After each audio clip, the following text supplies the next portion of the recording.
topik ini, saudara sekalian, saya menemukan suatu kesulitan. Kesulitan itu muncul karena dua hal. Yang pertama, karena topiknya ini integritas, ternyata tidak ada kata asli dalam bahasa Indonesia untuk integritas. Itu adalah kesulitan yang pertama.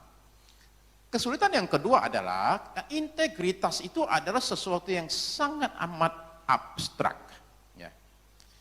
Untuk kita gambarkan. Nah, untuk masalah pertama, yaitu bicara soal tidak ada kata asli dalam bahasa Indonesia, maka saudara-saudara sekalian, kita mesti melihat bahasa aslinya. Integritas itu dari kata integer dalam bahasa Latin, yang artinya bulat, utuh. Ya. Jadi nggak ada bolong-bolongnya, ibarat satu lingkaran dia itu utuh, dia itu bulat. Jadi integritas itu bicara sesuatu yang sifatnya itu menyeluruh, nggak bisa separuh-separuh. Saya kasih contoh umpama. Pada bulan April tahun 2013, polisi New York itu menyerbu satu gudang, dan di sana mereka menemukan itu ada 23.000 pil, beserta dengan sekian kilo heroin, semuanya itu narkoba. Kalau dijual di jalanan itu harganya kira-kira 6 miliar. Nah, jadi polisi itu kemudian tangkap 3-4 orang di situ dan temukan sesuatu yang menarik. Apanya yang menarik? Para pedagang narkoba ini ternyata tutup tiap hari Sabat. Jadi kalau hari Sabat mereka sudah WA ke ininya, ke pelanggannya, kalau perlu barang tolong cepetan ya, ntar kami tutup soalnya merayakan hari Sabat. Saudara ngerti ya, hari Sabat dia rayain, narkoba jualan terus. Saudara ngerti maksudnya? Ini yang namanya nggak utuh sama sekali. Yang satu dia lakukan, satu dia langgar. Integritas itu bicara soal sesuatu yang sifatnya itu utuh, saudara-saudara sekalian. Nah, dalam Alkitab terjemahan bahasa Indonesia, kata integritas akhirnya memang kita nggak akan temukan. Kenapa? Karena ini adalah kata serapan yang baru-baru saja kita dapatkan. Nah, sekalipun kata integritas itu tidak ada di Alkitab, tetapi konsepnya, pemahamannya itu ada di Alkitab. Cuma di Alkitab itu diterjemahkan dengan kata yang lain. Ya, jadi sekarang perhatikan ya. Kita akan baca Kejadian 20 ayat yang kelima. Abraham bawa istrinya pergi ke satu tempat ya. Ada seorang raja bernama Abimelek. Nah, ketika sampai di situ, Abraham itu bilang sama istrinya. Dia bilang, "Ma, kamu ini cantik loh. Kita masuk negeri orang, bisa-bisa nanti kamu diambil, aku dibacok. Daripada aku dibacok, mendingan kita ini ngaku saudara saja." Nah, jadi ketika demikianlah masuklah mereka ke negeri tersebut, dan kemudian itu Raja Abimelek, wah itu cantik benar. Itu siapanya kamu? Adik saya bos, katanya. Oh adikmu, belum kawin ya? Belum. Ya udah saya bawa dia, diambillah oleh Abimelek. Nah malam itu Tuhan itu rupanya muncul kepada Abimelek. Dan kemudian berkata kepada Abimelek, itu istri orang tuh. Cilaka kamu sekarang, mati kamu ganggu istri orang. Oke? Sekarang Abimelek menjawab, ayat 5. Bukankah orang itu sendiri mengatakan kepadaku, dia saudaraku. Dan perempuan itu sendiri telah mengatakan, iya saudaraku. Jadi hal ini kulakukan dengan hati yang tulus dan dengan tangan yang suci. Coba perhatikan menurut Bapak Ibu, kira-kira kata mana yang diterjemahkan dengan integritas? Dari situ. Hati yang tulus, ya. Hati yang tulus. Jadi rupanya gambaran integritas adalah pertama-tama soal hati yang tulus. Kemudian Tuhan rupanya terima penjelasannya di ayat ke-6. Tapi sekarang kita baca lagi 1 Raja-Raja 9 ayat 4. 1 Raja-Raja 9 ayat yang ke-4. Okay. Ini Tuhan pesan sama Salomo. Ketika pesan dengan Salomo, Tuhan itu bicara tentang papanya. Dan berkata demikian, mengenai engkau, jika engkau hidup di hadapanku sama seperti Daud ayahmu, dengan tulus hati dan dengan benar. Nah, tulus hati itu diterjemahkan di Alkitab bahasa Inggris dengan kata integrity, alias integritas. Jadi rupanya saudara, integritas itu ada menyangkut tentang sifatnya itu tentang ketulusan hati. Nah, saudara terkasih, tadi saya mengatakan ini integritas itu konsep yang abstrak. Nah, mudah-mudahan dengan contoh jadi jelas. Umpama ya, saya kasih contoh ini ya. Oke. Ada satu orang hidup di satu negara, hidupnya banyak susah. Jadi dia memutuskan untuk pindah ke negara lain. Jadi dia zaman dulu ya, sekarang setahun lalu naik kapal lah ya, sampai di satu negara, di situ dia tinggal. Kemudian setelah itu dia menikah. Nah setelah dia menikah terus punya anak. Nah salah satu keturunannya memutuskan untuk menjadi pejabat. Nah, ketika jadi pejabat, orang ini punya sikap yang pokoknya nggak kompromi. Salah-salah, benar-benar. Orangnya keras, ya, tapi berhasil sekali. Jadi musuh-musuhnya ketakutan sama orang ini. Jadi mereka kemudian cari tuduhan yang macam-macam ngawur, bilang melakukan yang namanya penghinaan lah dan lain sebagainya. Akhir orang tersebut akhirnya jadi masuk penjara. Pernah nggak bercerita kayak gitu? Oke. Nah, itu kita bilang si A lah ya, oke si A. Nah sekarang saya mau cerita tentang si B, oke. Pada waktu sekian ratus tahun yang lalu, ada satu orang di satu negara memutuskan untuk pindah ke negara lain. Datanglah dia ke negara yang sama. Nah di situ dia kemudian menikah, punya istri, punya anak, punya keturunan. Salah satu keturunannya itu kemudian menjadi seseorang pemimpin. Punya banyak sekali anak buah. Dia itu orang yang sangat cinta agamanya, serius dengan agamanya, sehingga kemana-mana mencanangkan orang itu perlu hidup suci. Nah suatu hari dia ketemu sama si A tadi itu, musuhlah mereka berdua, ya toh. Dan kemudian akhirnya si B ini berhasillah dia itu membuat akhirnya si A itu turun. Suatu hari si B yang suka bicara soal hal-hal yang suci itu, hidup bermoral, ternyata ketahuan hidupnya tidak bermoral. Ketika dipanggil polisi, dia kabur ke negeri asalnya itu. Nah, itu cuma cerita aja ya, saudara kan nggak tahu kan dan kayak gitu kan, oke. Nah nggak ada, oke. Nah itu contoh kira-kira saudara sekarang ngerti siapa punya integritas, siapa nggak punya integritas. Oke. Nah sekarang supaya saudara-saudara agak mikir dikit, oke. Saya kasihkan 3 skenario, tolong kasih saya jawabannya, oke.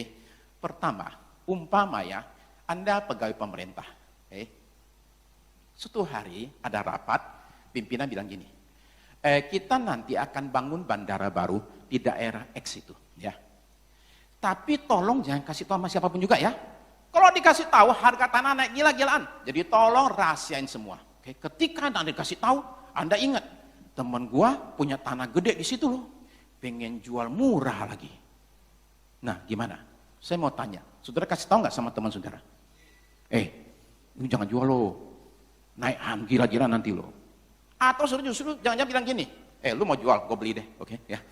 Nah, saudara sekalian, oke jawabannya bagaimana? Oke, pertama. Yang kedua, ini wadah yang kuliah, ini lagi pelajaran berat banget. Waduh, ini belajarnya gila-gilaan. Suatu hari ketemu teman, ternyata dia sudah ujian kemarin. Dan pertanyaannya sama lagi. Terus dia bilang gini, gua kasih bocorannya deh. Saya mau tanya, terima nggak? Puji Tuhan, saudara bilang, ini jawaban doa. Yes. Skenario ketiga, mantan pacar datang dari luar kota, ngajak makan siang berdua. Kasih tahu istri enggak? Enggak. Saudara. Jawabannya cepat lagi. Saya pikir saudara masih mau mikir, enggak mikir lagi. Luar biasa, dahsyat. Nah, saya pengen ngomong begini saudara sekalian, semua kita tuh pengen punya integritas. Semua orang pengen punya integritas. Tetapi kita menemukan dalam hidup nyata ini ternyata nggak segampang itu. Karena berbagai situasi hidup akan membuat kita tiba pada satu dilema di mana milih yang satu atau yang satunya lagi sungguh-sungguh susah sekali untuk kita pilih. Ya. Jadi saudara sekarang memahami ya, integritas itu bukan sesuatu yang gampang.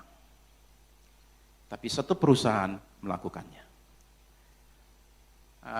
Saudara tahu ya, di dunia ini yang jual namanya cola, itu paling gede namanya Coca-Cola. Saingannya namanya Pepsi. Nah Pepsi dan Coca-Cola ini, Pepsi Cola, Coca-Cola ini saling sikut-sikutan, oke? Saling bersaing. Dulu itu Pepsi sempat menang, sekarang Coca-Cola menang, oke? Nah ini cerita tahun 2006. Seorang pegawai Coca-Cola itu mengambil file rahasia. Okay. Ditaruh di satu CD, zaman dulu ya masih CD ya. Taruh satu CD, itu isinya apa? Produk baru, rumusnya, pemasaran gimana. Kemudian dia bawa pulang, kerjasama dengan 2 orang yang lain, dia telepon Pepsi Cola. Saya punya rahasia yang akan bikin Anda menang dari Coca-Cola. Saya pengen jual $3 juta. Nah bagi Pepsi, Ini murah loh, 3 juta dolar itu murah. Kenapa? Karena bisa habisin Coca-Cola. Saingan bebuitan selama sekian puluh tahun itu. Nah kalau Anda jadi yang punya Pepsi, apa yang Anda lakukan? Pepsi Cola, bosnya dikasih tahu. Bos, kesempatan, yes. Ada orang Coca-Cola. Punya itu file rahasia. Kita bakal menang lawan Coca-Cola. Apa kata bosnya? Gua telepon FBI sekarang. Dia telepon FBI dan kasih tahu. Ini ada orang nggak benar ini, mau nipu perusahaannya. Dia telepon Coca-Cola, awas lu punya pegawai nama si ini, oke? Dan FBI kemudian nelpon orang tersebut dan ngaku sebagai dari Pepsi Cola. Mau berapa duit? Tawar-tawar $1,5 juta. Oke, kita ketemu ya, saya bayar cash langsung. Ditangkap masuk penjara, saudara sekalian. Saudara memahami ya, bahwa Pepsi Cola bagi dia lakukan hal demikian itu sulitnya bukan main. Integritas itu kalau cuma ngomong doang itu gampang. Melakukannya susahnya bukan main. Tapi saudara-saudara sekalian, saudara dan saya itu akan menemukan begini. Bahwa integritas itu kalau kita definisikan, oke, saya kasih definisinya ya. Integritas adalah cara hidup yang menunjukkan konsistensi penerapan nilai, metode, pengukuran, prinsip kehidupan dalam setiap situasi. Saya ulang karena Anda pasti nggak ingat, oke? Saya ulang ya, oke. Integritas adalah cara hidup yang menunjukkan konsistensi penerapan nilai kehidupan, metode kehidupan, pengukuran kehidupan, prinsip kehidupan dalam setiap situasi. Dengan kata lain, kalau saudara ingin memahami integritas, pahami satu kata ini, konsistensi. Konsisten itu yang membedakan dia dengan yang lain. Nah, saya coba tunjukkan konsisten seperti apa. Oke? Nah, perhatikan, konsistensi dalam hal apa? Yaitu antara hati sama mulut, ya. Antara yang di dalam sama yang di luar. Artinya begini, saya ini ngomong apa yang saya omongkan itu adalah yang memang ada di hati saya. Dengan kata lain, orang yang punya integritas itu jujur sama orang lain dan jujur sama diri sendiri. Ya, dia nggak punya agenda tersembunyi. Orang punya integritas. Yang kedua adalah konsisten di antara depan orang banyak sama sendirian. Pertanyaan saya adalah, apa yang Anda lakukan ketika sendirian? Nggak ada orang lihat. Sama nggak dengan ketika banyak orang? Karena kadang-kadang orang tuh ngomongnya beda kalau depan orang banyak, sama sendirian dia bisa beda. Oke? Yang ketiga, konsistensi antara berbagai bidang kehidupan. Contoh, antara gereja sama bisnis.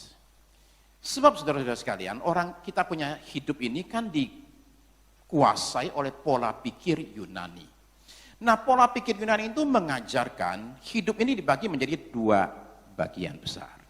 Satu namanya sementara, yang kedua namanya kekal, ya. Antara sekuler sama yang sakral itu dibagi 2. Nah, 2 sfer kehidupan ini itu nggak ada kontaknya sama sekali. Nah, gara-gara pemisahan demikian, kita punya orang-orang kalau ibadah hari Minggu itu suci sekali, tapi dari hari Senin sampai Sabtu mengerikan sekali. Kenapa? Karena ini nggak ada hubungannya soalnya. Yang sakral, yang kekal itu, menuju surga itu kapan? Ya, hari Minggu, jam berapa? Itu setelah jam ibadah mulai, jam 5 sampai jam 7, itu aja. Di luar itu sekuler semua. Nggak ada hubungannya sama yang itu semua, nggak ada hubungan. Nah, gara-gara itu saya mengatakan, orang jadi terkotak-kotak. Jadi nggak nyambung, nggak ada integritas. Tapi pola pikir Yahudi itu mengatakan, tidak ada yang namanya sekuler. Semuanya itu sakral. Sehingga bagi orang Yahudi, nggak jadi masalah kalau Anda umpama lagi di toilet dan kemudian Anda di situ berdoa. Pernah nggak berdoa di kamar mandi? Nah, ketika terlalu lancar ya? Saya nggak tahu. Atau ketika nggak bisa lancar sama sekali. Saya punya satu buku doa orang Yahudi. Di situ ada satu doa dinaikkan khusus ketika Anda lagi di toilet. Lagi duduk di situ bertata. Oke? Doanya adalah haleluya. Yahudi doa, haleluya. Terpujilah Tuhan yang membuat badan saya berfungsi dengan normal. Itu patut disyukuri saudara-saudara sekalian. Kalau enggak, kalau terlalu lancar, saudara pusing. Kalau nggak lancar sama sekali, saudara mampet. Oke? Jadi saudara memahami ya, ketika semuanya lancar bagi orang Yahudi, adalah begini. Nggak jadi masalah di mana-mana berada, Anda berdoa, oke. Kenapa? Karena nggak dikotak-kotakan. Nah, jadi saudara-saudara sekalian, orang yang punya integritas itu tidak mengkotak-kotakkan. Saya punya kehidupan sekarang di hari Minggu sama dengan hari yang lain. Ya, nggak ada perbedaan yang terlalu menyolok sama sekali dalam pemahaman kehidupan ini. Contoh, saya kayak contoh. John Maxwell, itu karang buku tentang etika bisnis. Kalimat pertamanya bikin pusing. Dia bilang, tidak ada yang namanya etika bisnis. Bayangkan, karang buku etika bisnis judulnya.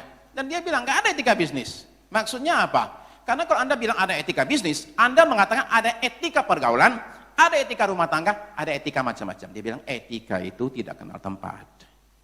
Semuanya harusnya sama dimanapun juga. Itu integritas, saudara sekalian. Oke? Nah, yang keempat, yang terakhir, konsistensi dan integritas adalah konsistensi antara kemarin sama hari ini. Kemarin ngomong apa? Kemarin itu bisa tahun lalu, bisa juga 2 tahun lalu. Nah, sama yang sekarang itu beda enggak, saudara sekalian? Saya punya pendeta dulu itu, pendeta tua sekali. Itu tiap kali ditanya, Om, tahun ini umur berapa? 69. Tahun depan tanya lagi, Om, umur sekarang berapa? 69. Tahun depan lagi tanya, Om, umurnya berapa? 69. Kita protes. Ini 3 tahun nanyanya kok jawabannya sama 69 terus? Dibilang, karena saya orang konsisten. Oke? Pertanyaan sama, jawaban harus sama. Ah, itu dia itu, si Om itu, pintar itu. Oke? Tapi saudara sekalian, begini. Seseorang itu ketika ditanya yang kemarin itu sama hari ini, jawabannya beda enggak? Jangan sampai seperti kata istilah pepatah, paginya itu masih kedelai, sore udah tempe, saudara sekalian. Ketika belum terpilih masih kampanye, berjanji saya tidak akan menggusur. Setelah terpilih, tetap bilang, saya tidak menggusur, hanya menggeser. Oke? Geser jauh banget, 2 kilo. Oke? Nah, jadi saudara sekalian, integritas itu sesuatu yang sebetulnya itu konsisten. Nah, saudara sekarang perhatikan di Alkitab, saya tunjukkan contoh satu orang yang menunjukkan konsistensi dalam hidupnya. Namanya Samuel. Mari kita baca 1 Samuel, pasal 12, ayat 3 sampai 5. Okay. 1 Samuel 12, ayat 3 sampai 5. Di sini aku berdiri. Here I stand. Di sini aku berdiri. Berikanlah kesaksian menentang aku di hadapan Tuhan dan di hadapan orang yang diurapinya. Lembu siapakah yang telah kuambil? Keledai siapakah yang telah kuambil? Siapakah yang telah kuperas? Siapakah yang telah kuperlakukan dengan kekerasan? Dari tangan siapakah telah kuterima sogok sehingga aku harus tutup mulut, tutup mata? Aku akan mengembalikannya kepadamu. Jawab mereka, engkau tidak memeras kami, dan engkau tidak memperlakukan kami, dan kekerasan, dan engkau tidak menerima apa-apa dari tangan siapapun. Lalu berkatalah ia kepada mereka, Tuhan menjadi saksi kepada kamu, dan orang yang diurapinya menjadi saksi pada hari ini, bahwa kamu tidak mendapat apa-apa dalam tanganku. Maksudnya, saya nggak ada salah. Nah, saudara sekalian, dari sini saya temukan 7 berkat orang yang punya integritas. Oke? Yang pertama, orang yang punya integritas itu dihormati orang. Karena orang tahu, orang ini punya standar. Orang ini punya prinsip dan dia nggak akan goyang ya karena apapun juga. Kita hormat sama orang demikian. Yang kedua, orang begini ini dicintai oleh orang, ya. Dikasih oleh orang, ya yang akan mengasihi dia orang baik lah, orang jahat yang nggak suka sama dia. Oke. Yang ketiga adalah orang yang punya integritas itu dapat berkat yaitu dipercayai oleh orang. Ya. Karena dia tulus pegang prinsip, kita bisa percaya sama dia. Kata-katanya bisa dipegang, itu yang dimaksud. Nomor 4, orang begini ini ditakuti oleh orang. Kalau orang punya integritas yang kuat, masuk ke satu kantor yang isinya orang ngawur semua, itu orang ngawur itu ketakutan semua sama orang tersebut, saudara sekalian. Ya. Nomor 5, orang yang punya integritas hidup dalam damai. Dia nggak ada rasa bersalah, makanya Samuel bisa bilang, oke, sekarang ngomong deh, saya ada salah apa, tolong ngomong. Karena dia tahu, saya nggak ada salah. Yesus berkata kepada orang-orang Yahudi, di Yohanes 8, ayat 46, dia berkata begini, siapa di sini yang bisa tunjukkan salah saya? Apa? Tolong ngomong. Nah, kita sama teman kita aja nggak berani ngomong gitu loh. Tolong dong lu tunjukin salahnya gua mana. Nggak berani kita, apalagi sama musuh. Nah, jadi orang demikian hidup dalam damai dan tanpa ketakutan ya. Nomor 6, hidup jadi nggak ruwet karena punya integritas. Ya. Jadi dia nggak perlu mikir, kemarin saya ngomong apa ya? Nah itu repot itu, hidup jadi ruwet gara-gara gitu. Saya baca ini kisah nyata ya, ada satu orang tulis di blognya begini. Dia ini suka ke bar, ya, suka keliling bar, minum-minum. Nah tiap kali ketemu orang, dia itu selalu ngakunya itu beda-beda. Hari ini ngakunya dokter, besok ngakunya pilot, lusa ngakunya tentara. Jadi dia cerita suatu hari ketemu sama satu orang, dia pernah ketemu. Nah sekarang dia bingung, kemarin gua bilang kerjaan gua apa ya? Saudara ngerti ya, hidup itu jadi nggak ruwet-ruwet amat. Kalau kita ini punya integritas dan kita ngomongnya itu jujur, ya. Karena masalah dengan orang bohong adalah begini, dia mesti ingat kemarin bohongnya apa, oke? Lalu dia akan bohong kedua untuk tetap bohong yang pertama. Dia kemudian mesti bohong yang ketiga untuk tutup yang kedua dan yang pertama. Itu masalah dengan orang bohong. Orang punya integritas, ngomongnya apa dan jadi dia nggak usah terlalu pusing. Saya ngomong apa kemarin, oke? Yang terakhir, orang yang punya integritas itu berhasil dalam hidupnya. Semua orang kalau dagang, pengen dagang sama orang punya integritas. Kalau dia bilang sekilo beneran. Kalau dia bilang harganya 1.000, aku nggak ambil untung. Nah, oke, itu lain ceritanya. Masa ada pedagang nggak mau ambil untung, oke? Nah, tapi orang punya integritas itu omongannya itu bisa dipegang, ya. Jadi kalau saudara dagang sama orang, saudara mesti dagang sama yang punya integritas, ya. Nah, saudara jangan dagang sama tukang bohong, ya. Saudara pasti dagang maunya sama orang jujur, ya. Ketika ditanya, kok suka sama orang jujur? Gampang dibohongin. Nah, itu lain ceritanya, oke. Nah, saudara-saudara kalau punya pegawai, saudara akan pilih pegawai yang punya integritas otomatis. Semua istri itu pengen punya suami yang punya integritas, dia nggak bakal macam-macam. Ya. Jadi saudara-saudara sekalian, berkat banyak sekali. Nah sekarang saya tutup dengan poin saya yang terakhir, kemudian kita akan lihat satu contoh ya. Bagaimana caranya membangun integritas? Apa yang mesti dilakukan? Sebenarnya simpel sekali, saya gambarkan dengan 2 langkah saja.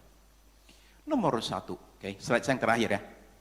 Nomor 1, saudara mesti miliki suatu prinsip. Nomor 2, saudara mesti jalani prinsipnya. Jadi simpel ya, punya prinsip, nomor 2, jalani prinsipnya. Nah, pertanyaannya, prinsip kita itu didapat dari mana? Nah, bagi kita orang Kristen, prinsip kita simpel sekali. Saya pegang prinsip cuma satu sumber saja, yaitu apa? Dari firman Tuhan. Ya. Saya bisa dapat prinsip dari mana-mana, tapi yang mana-mana itu masalahnya itu berubah. Firman Tuhan itu kekal dan abadi, saya pegangnya kekal. Oke, saya pegang suatu prinsip kehidupan. Umpama, contoh, saya kasih satu contoh ya. Prinsip hidup berwarga negara. Kata Roma 13 ayat 1, tiap-tiap orang harus takluk kepada pemerintah yang di atasnya. Sebab tidak ada pemerintah yang tidak berasal dari Allah, pemerintah-pemerintah yang ada ditetapkan oleh Allah. Nah jadi saudara sekalian, karena prinsip ini tidak ada ceritanya orang Kristen melawan pemerintah. Nggak ada ceritanya, oke? Pemerintah kita, saudara sekalian kita percaya ditetapkan oleh Tuhan. Kalau Tuhan nggak tetapkan dia nggak bisa, oke? Jadi kita akan terima pemerintah, tidak akan melawan. Itu contoh prinsip, oke? Nah sekarang yang kedua, jalankan prinsipnya. Sekalipun hal tersebut merugikan kita. Umpama contoh, pemerintah bikin aturan yang merugikan saudara. Karena prinsip yang pertama tadi, sekalipun saya menderita, saya akan tetap tunduk sama pemerintah. Itu prinsip soalnya. Jadi prinsip ini mengatakan ketika saya jalani, kalau saya rugi sekalipun, saya akan tetap jalani. Itu orang yang punya integritas. Saya punya prinsip, saya lakukan itu. Jadi saudara sekalian, adalah penting menurut saya, kita semua mesti punya suatu sikap yang siap bertanggung jawab. Kalau kita salah, kita bilang kita salah. Enggak lempar tanggung jawab. Oke? Kemudian saudara dan saya mesti buang semua bentuk pembenaran untuk melanggar integritas. Jadi maksud saya gini loh, itu suka muncul ya pikiran tertentu yang mengatakan begini, lakukan ini aja, ya melanggar prinsip. Semua orang juga kayak gitu kok, ya kan? Semua orang juga begitu. Ya. Anak saya pergi ke sekolah pakai celana terbalik, oke? Depan jadi belakang, belakang jadi depan. Terus mamanya lihat itu, ya kan? Susternya lihat, ini kok celana terbalik, dia nggak mau copot, saya tetap mau kayak gitu. Terus kemudian saya jadi wasit lah, biasa ini memang tugas saya di rumah adalah wasit, oke? Nah kemudian datang, saya bilang, ini kok kayak begitu? Dia bilang, satu sekolah pakainya gitu semua. Terus saya tanya, kalau satu sekolah nggak pakai celana, Kamu nggak pakai celana juga ya? Wah, nangis anaknya itu. Kenapa? Bakal dibully soalnya. Ya. Jadi saudara memahami ya, bahwa kita seringkali punya pembenaran. Semua orang kayak gitu kok. Ya, saya jangan beda sendiri deh. Atau mungkin ada yang bilang gini, kalau nggak melanggar, kapan kita bakal maju? Ya. Ada yang bilang kalau dikit-dikit nggak apa-apa deh ya. Memang kalau banyak itu haram, kalau sedikit harum ya. Itu yang kita mengatakan kalau itu boleh. Saudara-saudara sekalian, waspada langkah-langkah kecil yang membuat kita kompromi dengan prinsip hidup kita. Tujuan itu tidak boleh menghalalkan cara, saudara sekalian. Ya, saya tutup dengan satu cerita ya. Oke. Saudara suka nonton film, ada nonton film Chariots of Fire. Ya, itu mendapatkan piala Oscar. Itu adalah cerita tentang satu orang pelari bernama Eric Liddell.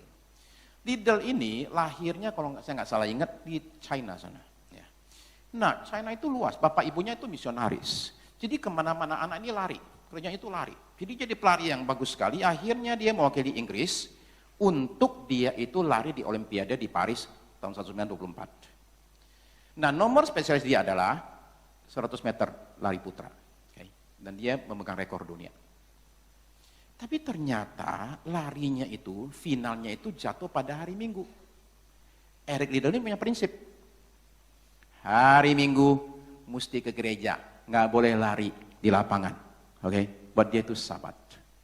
Saudara tahu itu krisis terjadi sehingga putra mahkota Inggris terpaksa datang ketemu sama dia dan bilang gini, Eric, tolong demi Inggris. Medali emas itu pasti kamu dapat, jadi tolong lari. Itu saya punya permintaan. Dia bilang, yang mulia, hari Minggu nggak boleh lari. Hari Minggu tuh ke gereja. Ini nggak bisa apa-apa. Dan minggu itu teman-temannya lagi berlari di situ. Eric Liddell lagi ada di gereja, lagi khotbah, saudara-saudara sekalian. Setelah selesai baru kalian nongol di situ, kemudian mereka nego-nego dan bilang gini, sekarang mau lari apa? Dan mereka bilang gini, setelah nanya-nanya sana 400 meter deh. Masalahnya Eric Liddell itu kok 400 meter kalah melulu. Jadi mereka bilang, daripada lu nggak lari. Akhirnya dia lari 400 meter. Sebelum dia maju, ada pelari Amerika datangin dia. Terus kasih dia kertas. Diselipin di tangannya. Nah dia buka. Ketika dia buka, itu kutipan dari 1 Samuel pasal 3. Barang siapa menghormati aku, dia aku hormati. Eric Liddell lari, saudara sekalian. Dan kemudian mendapatkan medali emas ya. Pada nomor yang diperkirakan dia nggak bakal dapat. Jadi satu Inggris bersuka cita. Saudara-saudara sekalian, integritas itu dibangun dengan pelan-pelan. Terkadang jatuh bangun.